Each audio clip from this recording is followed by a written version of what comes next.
여러분 안녕하십니까? 정인국소아과의 닥터 데이비드 청입니다. 오늘은 또 하나의 그 통증을 유발하는 이 병에 대해서 알아보겠는데요. 이것은 조갑주의염이라는 그런 것입니다. 사실 이 말은 우리가 사실 자주 듣기 힘드는 그런 말입니다. 영어로는 페로니키아라고 이야기합니다.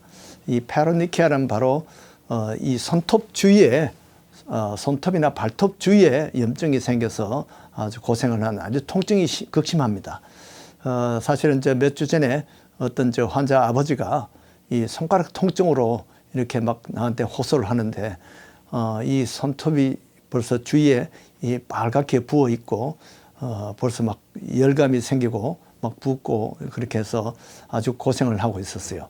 그래서 그 사람은 아직 고름이 생기지 않아서 이제 열지는 못했는데 일단은 이것은 보통 우리 평생에 여러분들도 아마 한두 번씩 다 겪었을 거예요. 여러분 주위에서 이런 사람이 많습니다. 어린아이들도 이런 것이 많이 생길 수가 있고요.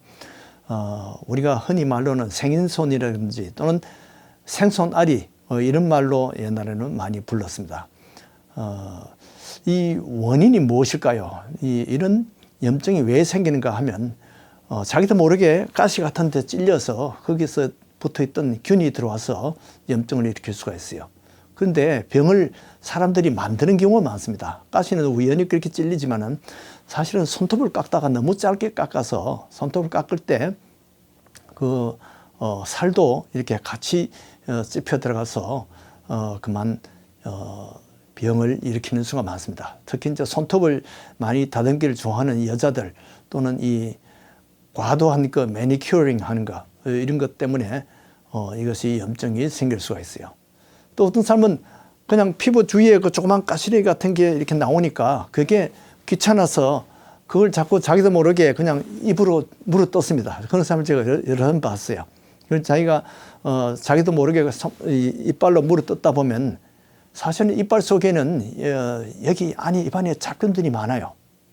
우리 몰라서 그렇지 이것이 이 균들이 입안에 있을 때는 별로 병을 일으키지 않습니다. 그러나 이것이 피부나 다른 데 가면 이것이 아주 독한 염증을 일으킬 수 있다는 거죠. 그 이빨로 물어뜯는 것이 안 좋습니다. 특히 이제 그 이빨에 있는 이 사이에 있는 균들이 심장에 무슨 병이 있는 사람들은 이것이 그 치과에 치과 치료할 때 반드시 항생제를 미리 치료해야 돼요. 왜냐하면 이 이빨에 있는 균들이 잘못하면 안에 가서 뇌막염을 일으켜서 그 심내막염을 일으켜가지고 그만 사망하는 경우도 많이 있습니다.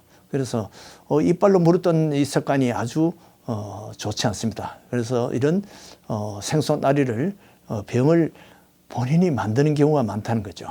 이제 그런 원인으로 생기는데 실제 그 병을 일으키는 균은 실제 포도상균이 제일 많습니다. 우리 피부 주위에 있는 균이 포도상균이 정상적으로 있지만은 피부가 보통은 방어를 하고 있기 때문에 우리 몸에 쳐들어오지를 못하고 있습니다. 병을 일으키지 못하는데 그러나 그것이 조금이라도 상처가 생기게 되면 그로 이제 이 포도상균이 들어와서 염증을 크게 일으키는 거죠. 그리고 특히 이제 입으로 물어뜯는 경우 이런 잡균들이 들어오는 경우가 많고요. 또는 무슨 오염된 그런 물건을 만지다가 이 손톱으로 이렇게 잡균이 들어온 경우가 있습니다. 또 만성적으로 생긴 경우는 이 곰팡이 같은 것이 또 이런 생손아리를 일으킬 수도 있습니다. 그래서 이제 이런 병에 걸린 사람들은 증세가 어떠냐 하면 보통은 우선 붓는 것이 특징입니다. 그 손이 갑자기 붓게 돼요. 그래서 그때는 왜 그런지도 모르고 손이 붓고 아프고 통증이 있어요. 그리고 조금 있으면 그 부위가 이제 벌겋게 되면서 열감이 생깁니다. 실제 머리에는 열이 없지만은 그 손톱은 열이 생기고 욱신욱신 쑤시게 돼요. 그렇게 하고 통증이 아주 심한데 그것 때문에 잠도 못 자가지고 고생을 많이 하죠. 그리고 시간이 좀 지나면 손톱 주위로 하얗게 이 고름이 맺힌 것이 보입니다. 대개 이제 그렇게 되면 아주 욱신거리고 많이 쑤시는데요. 이 하얀 고름층 주머니가 있는 것이 이 특징이에요. 그래서 이런 경우에 우리가 치료하지 않고 뭐 아픈데 그냥 무시할 수는 없어요. 근데 혹시 이제 이 통증 때문에 사람들이 일을 못 합니다. 그렇게 손을 많이 쓰는 그런 사람들은 일을 못 해요. 근데 이것이 또 가만히 놔두면, 치료하지 않고 두면 이것이 염증이 자꾸 주위로 번져서 염증이 자꾸 진행이 됩니다. 이 손톱 끝 옆에 주위에 어떤 것이 있을까요? 그 피부로 우선 염증이 번지고요. 그 다음에 거기에는 근육으로도 갈 수 있고, 거기에 힘줄이, 근초가 있습니다. 그 힘줄이 뼈가 닿아 있는데, 그래서 뼈에도 염증이 갈 수 있고, 힘줄이나 관절이나 이런데 번질 수가 있습니다.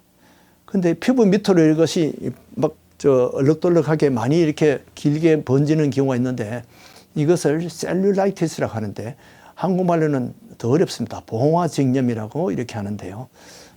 이 셀룰라이티스는 사실은 생명이 위태로울 정도로 위험한 그런 병입니다. 그렇게 해서 항생제를 경구로 투여하든지, 또 안 되면 너무 빨리 번지면 입원을 해서 정맥 주사로 항생제를 치료해야 될 만큼 이렇게 심각한 것입니다. 그래서 이 생소나리로 시작해서 나중에는 염증이 번져서 사망까지도 가능합니다. 그래서 이것이 상당히 이렇게 심각한 염증이 될 수가 있는데요. 대부분은 집에서 치료할 수가 있어요.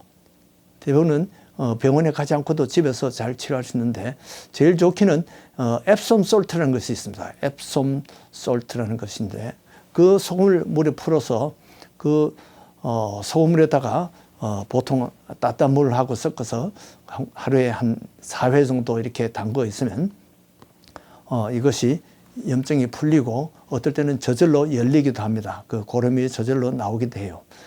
그렇게 해서 염증이 가라앉고 해서 되는데, 만약에 그렇게 해도 이 고름이 나오지 않으면 고름이 충분히 이제 쌓였을 때는 멸균 바늘이나 칼로, 수술 칼로 그 고름을 개봉을 할 수가 있습니다.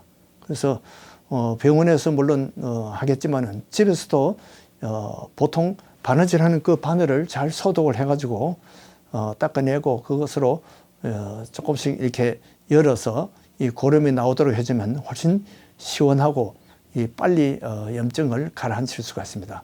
그렇게 해서 연고를 발라주는 것이 좋습니다. 연고는 이제 없으면 바셀린을 발라도 돼요. 항생제 연고는 보통 집에서 쓰는 게 이 네오스포린이라든지 그런 것을 많이 쓰는데, 네오스포린보다 더 좋은 것이 폴리스포린입니다. 이것은 보통 이 포도상균이 많지만은 잡균들이 많기 때문에 이 잡균들은 폴리스포린이 더 잘 듣습니다. 그렇게 해서 이것이 아주 심할 때는 경구용 항생제를 쓰는 것이 좋습니다. 그리고 이것이 만약에 이 봉화증염, 셀룰라이티스가 돼서 만약에 주위 조직에 자꾸 번지고 이렇게 되면 항생제를 정맥으로 주사를 해야 되고, 병원에 입원까지도 하고, 심하면 수술까지 필요한 경우도 있습니다. 그러나 대부분은 집에서 이 자가 치료로 가능합니다. 그래서 이것이 증세가 아주 다양하기 때문에 얼마나 심각하냐에 따라서 집에서 치료할 수도 있고, 병원에서 치료할 수도 있고, 수술까지 필요한 경우도 있습니다. 그러나 집에서 할 때는 보통 따뜻한 물에 우선 이렇게 자꾸 담그기만 해도 상당히 많이 좋아집니다. 성경에 보니까 이 비슷한 이야기가 있더라고요. 성경에 보면, 이 사도행전에 보면 이 헤롯 왕이 충이 먹어서 죽더라 이런 사건이 나옵니다.